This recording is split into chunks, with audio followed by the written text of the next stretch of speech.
Men, brethren, and fathers, hear my defense to you now. Now hearing that he shouted to them in the Hebrew vernacular, they tendered more quietness, and he is averring, I am a man, a Jew, born in Tarsus of Cilicia, yet reared in this city at the feet of Gamaliel, trained according to the strictness of the hereditary law, being inherently zealous for God, according as all of you are today. I, who persecute this way to death, binding and giving over both men and women to jail, as the chief priest also was testifying to me, and the entire eldership, from whom, receiving letters also to the brethren, I went into Damascus, to be leading also those being there bound to Jerusalem, that they may be punished. Now it occurred at my going and drawing near to Damascus, about midday, suddenly out of heaven a considerable light flashes about me.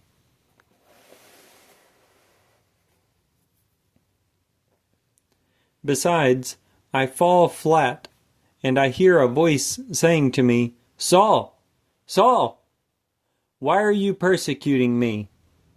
Yet I answered and said, Who are you, Lord? Besides, he said to me, I am Yeshua, the Nazarene, whom you are persecuting. Now those who are with me gaze, indeed, at the light, yet they hear not the voice of he who is speaking to me. Now I said, What shall I be doing, Lord? Now the Lord said to me, Rise, go into Damascus, and there you will be spoken to concerning all which has been set for you to do. Now as I observed nothing for the glory of that light, being led by the hand by those who are with me, I came into Damascus. Now a certain Ananias, a pious man according to the law, being attested by all the Jews dwelling there, coming to me and standing by, said to me, Saul, brother, receive your sight. And I, in the same hour, look up to him.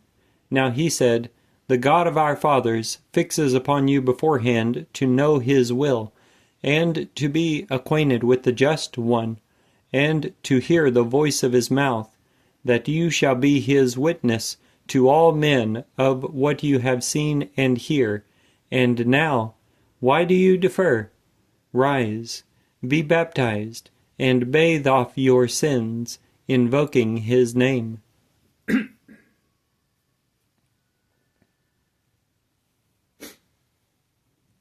Now it occurred, at my returning to Jerusalem, and while I am praying in the sanctuary, I come to be in an ecstasy, and to perceive him saying to me, Hurry, and come quickly out of Jerusalem, because they will not be assenting to your testimony concerning me.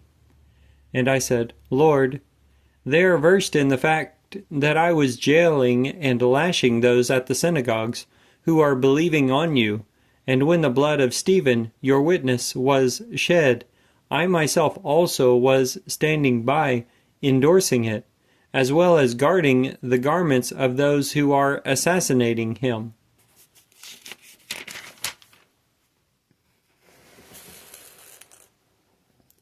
And he said to me, Go, for I shall be delegating you afar to the nations.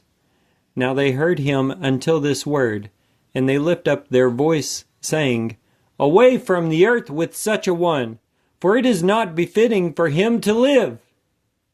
Besides, at their clamoring, and tossing their garments, and casting dust into the air, the captain orders him to be led into the citadel, telling them to interrogate him by scourging, that he may recognize for what cause they retorted thus at him. Now as they stretch him before them with the thongs, Paul said to the centurion standing by, Is it allowed you to scourge a Roman man and uncondemned? Now hearing it, the centurion, coming to the captain, reports, saying, "What are you about to be doing? For this man is a Roman." Now approaching, the captain said to him, "Tell me, are you a Roman?" Now he averred, "Yes." Now the captain answered, "I with a vast sum acquired this citizenship." Yet Paul averred, "Yet I have been so born also." Immediately then, those about to be interrogating him withdraw from him. Now the captain also was afraid, recognizing that he is a Roman, and that he was bound by him. Now on the morrow, resolved to know the certainty of that of which he is being accused by the Jews, he looses him, and orders the chief priests and the entire Sanhedrin to come together. And leading Paul down, he stands him among them. Now looking intently at the Sanhedrin, Paul said, "Men, brethren, I, in all good conscience, have used my citizenship for God until this day." Now the chief priest Ananias enjoins those standing beside him to beat his mouth. Then Paul said to him, "God is about to beat you, whitewashed wall. And you are sitting to judge me according to the law, and illegally are you ordering me to be beaten." Now those standing by say, "The chief priest of God are you reviling?" And Paul averred, "I was not aware, brethren, that he is chief priest. For it is written that of your people's chief you shall not be declaring evil." Now Paul, knowing that the one party is of Sadducees, yet the other of Pharisees, cries in the Sanhedrin, "Men, brethren, a Pharisee, son of Pharisees am I. Concerning the expectation and resurrection of the dead am I being judged." Now at his saying this, there came to be a commotion of the Pharisees and Sadducees, and the multitude is rent. For Sadducees, indeed, are saying there is no resurrection, nor messenger, nor wind. Yet Pharisees are avowing both. Now a great clamor occurred, and rising, some of the scribes of the party of the Pharisees fought it out with one another, saying, "Nothing evil are we finding in this man. Now if a wind or a messenger speaks to him..." Yet, much commotion occurring, being afraid, the captain, so Paul should not be pulled to pieces by them, orders the troops to descend and snatch him out of their midst, besides, to lead him into the citadel. Now the ensuing night, standing by him, the Lord said, "Courage! For as you certify to that which concerns me in Jerusalem, thus you must testify in Rome also." Now day coming on, making a conspiracy, the Jews anathematized themselves, saying that they would neither eat nor drink till they should kill Paul.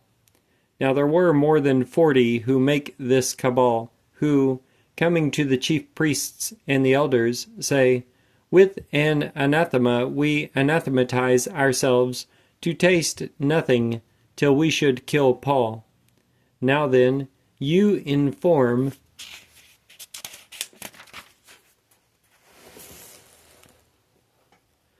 the captain together with the Sanhedrin, so that he may be leading him down to you, as being about to investigate more exactly that which concerns him. Yet we, before he draws near, are ready to assassinate him."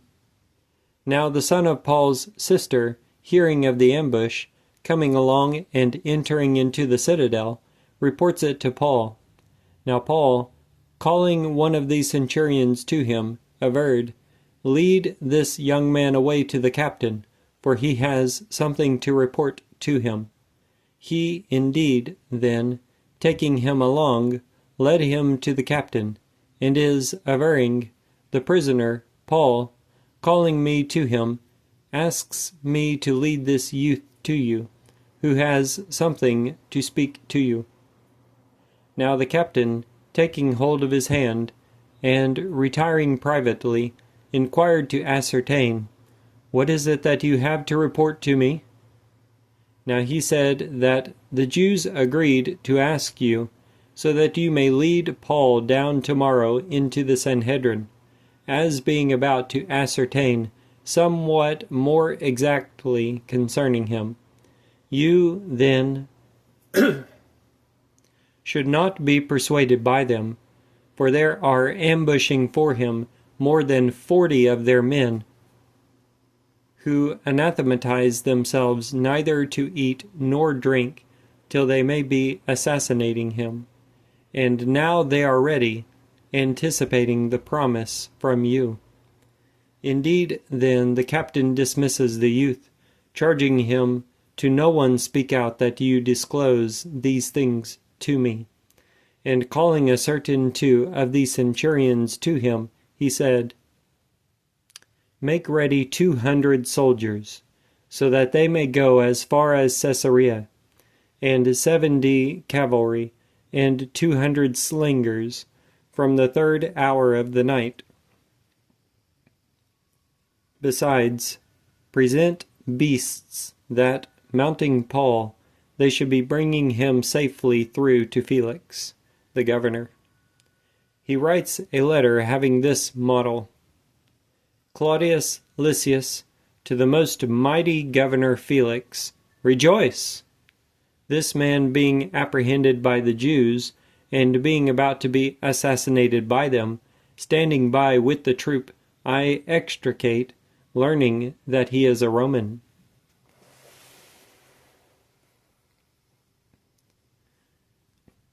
Besides, intending to get to know the charge because of which they indicted him, I led him down into their Sanhedrin. Him I found being indicted concerning questions of their law, yet having nothing deserving death or bonds in the indictment.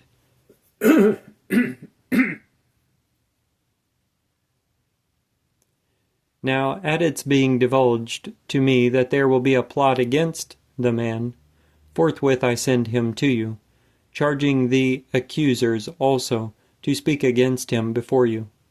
Farewell. The soldiers indeed, then, according to that which has been prescribed to them, taking up Paul, led him through the night to Antipatris.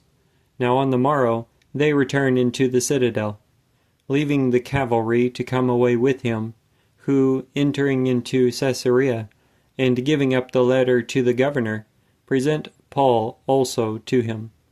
Now reading it, and inquiring of what prefecture he is, and ascertaining that he is from Cilicia, I shall give you a hearing, he averred, whenever your accusers also may be coming along, ordering him to be guarded in Herod's praetorium. The Book of Acts, Acts of the Apostles, chapters 22 and 23.